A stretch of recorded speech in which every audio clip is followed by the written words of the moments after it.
Hello guys, I am जेके गुप्ता, सफलता coaching centre Biju विगा। तो चलिए गाइस, आज हम आपको श्रीलंका के बारे में बताने वाले हैं, क्योंकि स्टूडेंट का एक डिमांड आ गया था कि सर श्रीलंका का टॉपिक बता दीजिए। तो चलिए देखिए, श्रीलंका का टॉपिक आज हम उठाए हैं। तो देखिए श्रीलंका का आपको थोड़ा चलते हैं डीपली, थोड़ा चलते हैं श्रीलंका के बारे में। ठीक है कि श्रीलंका को अगर हम याद करते हैं तो हमें याद थोड़ा आ जाता है, पता है क्या? सोने की लंका। सोने की लंका कहाँ थी? तो श्रीलंका में थी। यानी लंका नगरी कहाँ थी? तो श्रीलंका में थी। ठीक है। और लंका नगरी जानते हो किसने तैयार किया था? स्वयं विश्वकर्मा भगवान। ठीक है, हिंदुओं में एक विश्वकर्मा भगवान होते हैं, जो स्वयं विश्वकर्मा भगवान आकर श्रीलंका में मतलब लंका का नगरी बनाया गया था। ठीक है, ऐसा पुरानी यानी रामायण में ग्रंथ में एक पवित्र ग्रंथ है रामायण, उसमें आप देख सकते हैं, जिसका रचयिता वाल्मीकि थे। ठीक है, महर्षि वाल्मीकि कह सकते हैं। तो श्रीलंका का जो मालिक था यानी राजा था, कौन था? रावण था। ठीक है, अब वह रावण जो था से बोला जाता है कि वह इतना शक्तिशाली था कि कई भगवानों को वो अपने कैद में करके रखा हुआ था। उसका इतना दुस्साहस या इतना अत्याचारी था कि वह मतलब कभी भी किसी को मतलब बख्शता नहीं था। कौन? रावण। ठीक है, अब रावण से ही अगर हम तात्पर्य निकालते हैं कि रावण का अंत किसने किया था, तो राम ने किया था। तो वही लंका के बारे में आज हम पढ़ने वाले हैं। ठीक है, वही लंका जो सोने का लंका था, उसी के बारे में हम जान। अगर आप गूगल मैप चलाते हैं ना, तो गूगल मैप में आप देखिए 8 टापू आपको नजर आएगा। श्रीलंका और इंडिया का बीच में आपको एक समुद्री मार्ग रहेगा, जिसे पुराने ग्रंथों में राम सेतु के नाम से जाना जाता है। ठीक है, या तो आप ऐसे भी कह सकते हैं कि भारत का सबसे अंतिम छोर, दक्षिणी अंतिम छोर यानी धनुषकोटी से लेकर और उस बीच में एक जो आप देखे होंगे मैप में, जैसे आप मैप में अभी देख रहे हैं, तो मैप में देख रहे हैं जो बीच वाला जो आपको लकीर नजर आ रहा है, तो वही आपको क्या है? मन्नार की खाड़ी। और अगर इसे जल संधि के अगर तौर पर पूछा जाए तो पाक जल संधि के नाम से आप बताइएगा। ओके गाइस, अगर जल संधि पूछा जाए कि श्रीलंका को कौन सा जल संधि अलग करता है, तो पाक जल संधि। और कौन सा खाड़ी अलग करता है, तो मन्नार की खाड़ी। अब अगर दक्षिणी से अगर पूछा जाए कि भारत से कुल दूरी अगर श्रीलंका की बात किया जाए तो 32 किलोमीटर। ये आपका क्या हो गया? एक आयरलैंड कहिए, जिसमें 8 को आपको आयरलैंड मिलेगा। यानी अगर आप समुद्री मार्ग द्वारा जाना चाहते हैं, अगर आप सोचते हैं कि हम समुद्री मार्ग द्वारा अगर मतलब रखेंगे और एकाएक चल जाइएगा, तो आप एकाएक नहीं जा पाइएगा, क्योंकि वहां भी आपको क्या होगा? अलग अलग आपको जाना पड़ेगा। फिर उतर कर मतलब आइलैंड पर आपको चढ़ना होगा, उसके बाद फिर आपको दूसरे आइलैंड पर जाने के लिए फिर दूसरे जहाज का प्रयोग लेना पड़ेगा। ओके, तो कुछ है वहां पर ऐसा आइलैंड है कि समुद्रों के बीच में, ठीक है, समुद्रों के बीच में क्या होता है कि मतलब आपको भूमि नजर आ जाएगा समुद्रों के बीच में। बताइए, समुद्र को है और लेकिन यह आइलैंड, कुछ वहाँ का लोगों का कहना है कि जो नल और नील जो पत्थर वहाँ मतलब फेंके थे, तो वही क्या हो गया? जमकर क्या हो गया? कहीं ना कहीं एक तरह यह जो पुल जो था वह बीच में टूट गया, और कहीं ना कहीं यह जो पत्थर था एक बहुत बड़ा, वह एक आइलैंड का निर्माण कर दिया गया है, कुछ लोगों की कहना है वहाँ पर। ओके, तो अब यहाँ का देखिए पानी, आप तो यहाँ समुद्रों में अगर आप समुद्र के रास्ता से आप जाइएगा ना, तो वहाँ क्या होगा? आपको 2 तरह का, एक बंगाल की खाड़ी और दूसरी हिंद महासागर आपको मिलेगा। तो बंगाल की खाड़ी और हिंद महासागर दोनों का पानी देखिएगा कैसा रहता है, दोनों का पानी अलग मिलेगा आपको। ठीक है, एक नीला का पानी मिलता है और एक का अगर आपको बात कहें तो हल्का मलमैटी कलर का आपको मिलेगा, जो जैसे आप चित्र में देख रहे हैं। तो अब यहाँ श्रीलंका अगर आपको कभी भी मौका मिलेगा तो आप जाइए, और आपको बहुत ही फायदेमंद और रोचक आपको तथ्य नजर आएगा। अब देखिए गाइस, श्रीलंका की बात हम कर रहे हैं, तो श्रीलंका की आज़ादी द्वितीय विश्व युद्ध के समय हुआ था। पहली नंबर आप यह जानिए कि द्वितीय विश्व युद्ध के समय हुआ था। और अब देखिए गाइस, थोड़ा श्रीलंका से हटकर एक टॉपिक आपको बताते हैं। देखिए 1872 में इंग्लैंड यानी अगर बात किया जाए ब्रिटिश, तो ब्रिटिश के यहाँ बर्तनों के साथ बर्तन के साथ भी सभी मतलब चम्मच भी क्या था? सोने के थे। बर्तन के साथ सभी चम्मच सोने के चम्मच थे। और द्वितीय विश्व युद्ध तक यहाँ पर ऐसा ही था। कहा जाता है क्या कि एक भारत से सोने मतलब भारत का सोना लूटकर जब कलकत्ता से रवाना इंग्लैंड यानी ब्रिटिश की ओर हुआ। श्रीलंका के पूर्वी किनारों पर क्या हो रहा था कि बहुत बड़ा तूफान आ रहा था। तो बहुत बड़ा तूफान आ रहा था, तो उस समय से तो जब वह देखा कि तूफान आ रहा था, तब वह क्या किया ना कि वहीं पर छोड़कर जहाज को यानी एक किनारे में और वहां से भाग गया। वह भागने में सफल होता है। जब भागने में सफल होता है तो जो तूफान आया था श्रीलंका में पूर्वी तट पर, तो वह तूफान के कारण क्या हुआ कि वह उसका जो बोट था वह मतलब लापता हो जाता है, यानी समुद्र में डूब जाता है। डूबने के बाद फिर समुद्र के किनारे लोग क्या करता है ना कि ब्रिटिश सरकार द्वारा उस खजाने को खोजने के लिए एक अभियान चलाया जाता है। अब उस अभियान के तहत करीब अभियान 1905 ईस्वी में चलाया जाता है, याद रखिएगा गाइस। 1905 ईस्वी में जब चलाया गया था तो मतलब जो जहाज पानी में जो डूबा था वह जहाज नहीं मिलकर वहाँ क्या मिलता है, एक प्राचीन भारत की सभ्यता यानी प्राचीन भारत की पुरानी खोज वहाँ मिल पाती है, जो खजाना भी कह सकते हैं तो गलत नहीं होगा आपको। तो क्या था, एक लंका मिला जिसे हम लोग सोने की लंका के जाना जाता है। इसका वर्णन देखिए गाइस के किया था, यह इसका वर्णन वहीं का एक कप्तान, जो कप्तान आपको बता रहे थे जहाज का, उसकी कप्तान क्या था वह अपना पुस्तक में लिखा गया था। उसका पुस्तक का नाम था द जर्नी ऑफ इंडिया। ठीक है, उन्होंने लिखा था, उनका नाम था हेनरी राफेल। उन्होंने लिखा था कि जब तक हम इसको मतलब व्याख्या करना चाहें कि यह मतलब संपत्ति भारत की संपत्ति है, तब तक उसको क्या किया, ट्रांसफर कर दिया गया और वहां से उनको पुर्तगाल भेज दिया गया। ठीक है गाइस, और वह लंका करीब आपको बता दिया जाता है कि करीब अगर वहां 185 हवाई जहाजों के द्वारा ब्रिटिश यह सोना लेके गया। अब सोचिए, अब हेनरी राफेल जो था उसका जो सोना लेके जा रहा था, भारत से सोना लेके जा रहा था, तो उसकी तलाशी अभियान क्या किया गया, उसको रोक दिया गया। और बाकी जो यह जो लंका का प्राचीन अभियान निकला था, जो सोने की लंका कही जाने वाली है, वह किसका हाथ लगा, तो वह आपका ब्रिटिश का हाथ लगा। ठीक है गाइस, तो यह आपको पुरानी तथ्य हो गया कि अब ब्रिटिश का हाथ यानी सोने की लंका का अगर हाथ अगर पूछा जाए कि सोने की लंका के अगर किसका हाथ लगा गया, तो ब्रिटिश का मतलब उस पर मतलब हक हो गया था, ब्रिटिश ने लेके चला गया था उस समय। ठीक है, क्योंकि उस समय उतना इंडिया डेवलप भी नहीं था, 1905 की ही कहानी है। अब चूंकि 1905 में भी ये जो ब्रिटिश था भारत का अधीन ही था, भारत उसके अधीन था। अब देखिए गाइस, श्रीलंका के बारे में चलते हैं। तो श्रीलंका के बारे में अब यहाँ पर ध्यान दीजिएगा। तो श्रीलंका के बारे में कि श्रीलंका आधिकारिक नाम श्रीलंका समाजवादी जन गणतांत्रिक दक्षिण एशिया में, ध्यान दीजिए, दक्षिण एशिया में हिंद महासागर के उत्तरी भाग में स्थित एक द्वीपीय देश है। अगर आपसे पूछा जाए कि श्रीलंका एक कैसा देश है, तो याद रखना है गाइस, श्रीलंका एक द्वीपीय देश है जो दक्षिण भारत में स्थित हिंद महासागर के उत्तरी भाग में स्थित है गाइस। ठीक है, ध्यान से देखिएगा। अब यहाँ पर दक्षिण एशिया का यह बात करते हैं और हिंद महासागर का उत्तरी भाग का बात किया जाएगा। अब देखिए, भारत से इसकी कुल दूरी आपको बता भी दिए थे अभी कि 32 किलोमीटर है। और इसका देखिए, श्रीलंका का पहले जानते हैं 1972 में इसका नाम क्या था, 1972 तक इसका नाम था सिलोन, और 1972 में इसका नाम क्या बदल के कर दिया, लंका किया गया है। और लंका से बदलकर 1978 में, ठीक है, देखिए इंपॉर्टेंट टॉपिक है, 1978 में इनके आगे समान सूचक शब्द लगाया गया और क्या लगा दिया गया, समान सूचक श्री को उसमें फिर लंका को जोड़ दिया। तो अगर आपसे पूछा जाए कि श्रीलंका का नाम श्रीलंका कब पड़ा, तो कब बताइएगा, 1978 ईस्वी में आपको बताना होगा गाइस। अब देखिए, इसकी राजधानी अगर हम बात करते हैं, देखिए इसकी राजधानी वर्तमान में श्री जयवर्धनापुरा कोटा है, लेकिन कोटे है श्री जयवर्धनापुरम कोटे। लेकिन अगर पूर्व की राजधानी की अगर हम बात करेंगे श्रीलंका का, कोलंबो बताइएगा गाइस।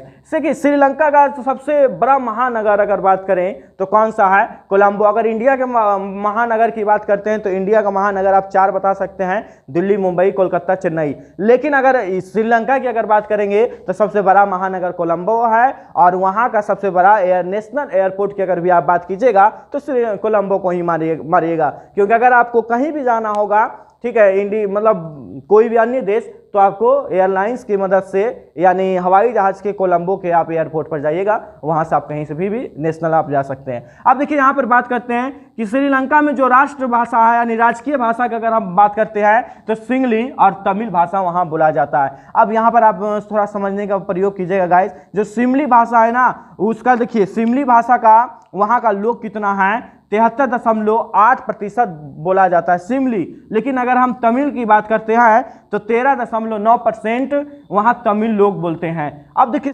सिंगली और तमिल आपस में क्या किए, करीब वहाँ गिरी युद्ध की बात करते हैं तो 25 साल तक गिरी युद्ध चला था, बहुत लंबे समय पर, जिसमें 80,000 लोगों की मृत्यु हुई थी। और इसी युद्ध में, ठीक है, इसी गिरी युद्ध में भारत के राजीव गांधी के हत्या किया था, भारत के राजीव गांधी की हत्या हो गया था, जिसको लीटो संगठन आतंकवाद जो श्रीलंका का है, वो संगठन ने भारत का प्रधानमंत्री राजीव गांधी की हत्या ले ली गई थी। ठीक है गाइस, ऐसे वहाँ के अगर हम बात करते हैं कि श्रीलंका की जातीय भाषा के आधार पर अगर हम वर्णन करते हैं तो सिंगली यहाँ आप देख रहे हैं, तमिल भी देख रहे हैं, और वहाँ एक नूर जात होता है जो 7.2% होता है, भारतीय तमिल है जो 4.6 है, और अन्य की अगर हम बात करते हैं तो 0.5% वहाँ पर आपका भाषाएं बोली जाती है। ठीक है गाइस, अब देखिए भारत यहाँ, जैसे भारत की तरह श्रीलंका भी आज़ाद हुआ, फर्क इतना है कि श्रीलंका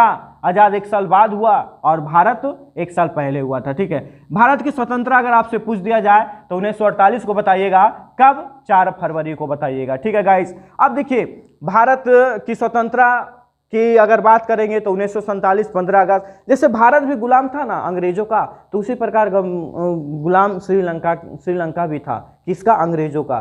ठीक है, अब यहाँ पर बात करते हैं कि यहाँ का निवासी को हम लोग क्या कहते हैं, श्रीलंकन कहते हैं। जैसे इंडियन को निवासी को हम लोग, इंडिया का निवासी को हम लोग इंडियन कहते हैं, तो इसी प्रकार श्रीलंका के निवासी को श्रीलंकाएं कहा जाता है। और इसका देखिए, यह गणराज्य भी मतलब था, गणराज्य अगर बताया जाए तो 22 मई 1972 ईस्वी को यह इनका गणराज्य हुआ था। इसका क्षेत्रफल अगर पूछा जाए तो आप बताइएगा गाइस, 65,610 किलोमीटर वर्ग है। अगर देश की क्षेत्रफल की अगर बात करेंगे कि पूरे विश्व में इसका क्षेत्रफल की तुलना किया जाए तो 122वां स्थान पर आता है। यहाँ पीने लायक जल कितना है, 4.4% है। और 2009 की जनगणना की बात करते हैं, यानी 2 करोड़ 24 लाख है, जो अगर देश की अगर हम बात करेंगे कि कितने देश में आता है, पूरे विश्व में कौन से देश में आता है इसकी जनसंख्या, तो आप कितना बताइएगा, 93वां जनसंख्या बताइएगा। देखिए गाइस, यहाँ यह नहीं है कि यहाँ सिर्फ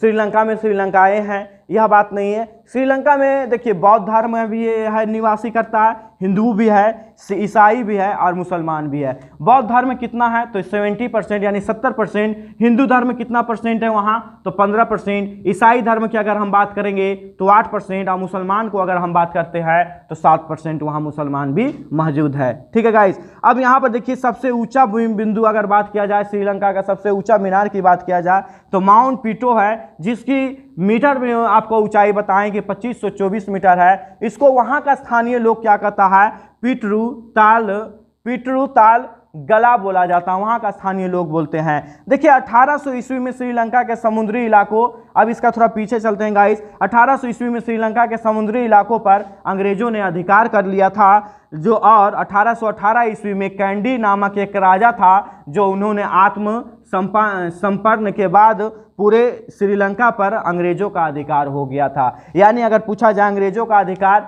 श्रीलंका पर कब हुआ था तो 1818 ईस्वी में। लेकिन अगर वही हम भारत की तुलना करते हैं श्रीलंका से, तो भारत का अधिकार करीब अगर 1600 ईस्वी में, चूंकि ईस्ट इंडिया कंपनी 1600 ईस्वी में आया था, तो वहाँ क्या मतलब भारत को सिर्फ अभी व्यापार करने के लिए आया था, लेकिन धीरे धीरे वह उसके आगे अधिकार भारत पर यानी कब्जा पूर्ण रूप से कर लिया गया था। लेकिन श्रीलंका के पूछा जाए तो 1818 ईस्वी में बताइएगा। ठीक है गाइस, क्योंकि श्रीलंका पर भी 150 साल तक रहा, और भारत पर तो आप लोग जान ही रहे हैं कि कितना सालों तक अंग्रेज लोग शासन किया है। तो अब यहाँ पर आपको यह देखे होंगे कि श्रीलंका में जो बौद्ध धर्म है वह 70% क्यों है, क्योंकि देखिए गाइस, इसके लिए एक थोड़ा छोटा सा तथ्य है, उसको भी हम आपसे चर्चा करना चाहते हैं कि देखिए श्रीलंका में पहले जो था बौद्ध धर्म की संख्या नहीं थी, पहले हिंदू धर्म की संख्या ज़्यादा थी। अब यहाँ पर देखिए जनसंख्या बौद्ध धर्म की ज़्यादा कैसे हो गई, वो आपको हम आपसे डिस्कस करना चाह रहे हैं।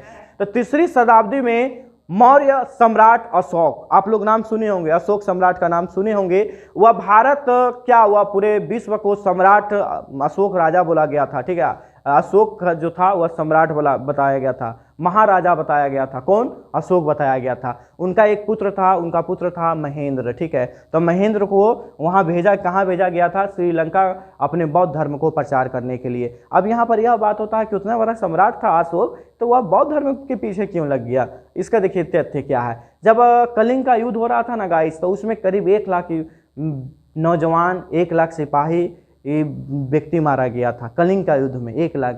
तो उसमें क्या हुआ ना, धर्म जो अशोक था कहीं ना कहीं दयालु भी था बेचारा। वह सोचा ना कि इतना सारा लोग मर गया है, तो अब क्या किया ना, वह मतलब अपने नाम से सम्राट जो लगाता था अशोक सम्राट, वह सम्राट को त्याग दिया। और त्यागने के बाद वह बौद्ध धर्म को अपनाया। और अपनाने के बाद अपने पुत्र को बोला कि तुम जाओ दक्षिण की ओर, कहाँ, और वहाँ पर जाने के बाद आप बौद्ध धर्म को प्रचार कीजिएगा। जिसमें वहाँ बौद्ध धर्म को, वहाँ गया तो वहाँ बौद्ध धर्म के सब लोगों के प्रचारक हुआ, यानी 70% लोग वहाँ बौद्ध धर्म के लोग मानने लगे थे। और हाँ, बौद्ध धर्म की एक खासियत आपको बता रहे हैं कि वहाँ अगर आपको अगर मौका मिलेगा श्रीलंका जाने के लिए, तो श्रीलंका अगर आप जा रहे हैं तो वहाँ बौद्ध धर्म यानी बुद्ध भगवान की प्रतिमा से छेड़छाड़ मत कीजिएगा। ये इंडिया नहीं है कि कभी किसी को शंकर जी बना के मतलब कुछ भी कर देते हैं, किसी को विरोध कर देते हैं। वह श्रीलंका है। अगर आप बौद्ध धर्म के बारे में कुछ आलाप शराब कीजिएगा तो आप तुरंत अरेस्ट हो जाइएगा, और वहाँ का राजदूत के द्वारा आपको तुरंत इंडिया एक्सपोर्ट कर दिया जाएगा। ठीक है गाइस,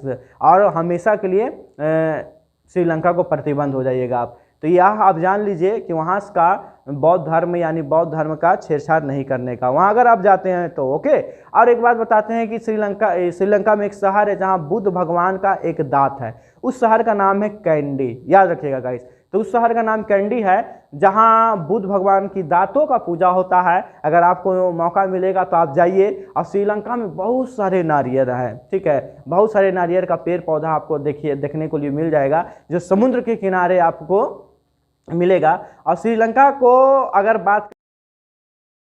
हम बात करते हैं श्रीलंका का खूबसूरती का, तो श्रीलंका का खूबसूरती एशिया का सबसे बड़ा खूबसूरती कहा जाता है, यानी नेचुरली खूबसूरती, यानी नेचुरली ब्यूटीफुल, वहाँ का आपका खूबसूरती कहा जाता है। अगर कभी आपको मौका मिले तो श्रीलंका जरूर जाइए। और श्रीलंका का अगर नेशनल गेम की अगर हम बात करें तो आपको माइंड में आता होगा कि श्रीलंका का नेशनल क्रिकेट है, लेकिन नहीं, क्रिकेट वहाँ का लोग खेलता है ज़्यादा, लेकिन वहाँ का नेशनल गेम है वॉलीबॉल है।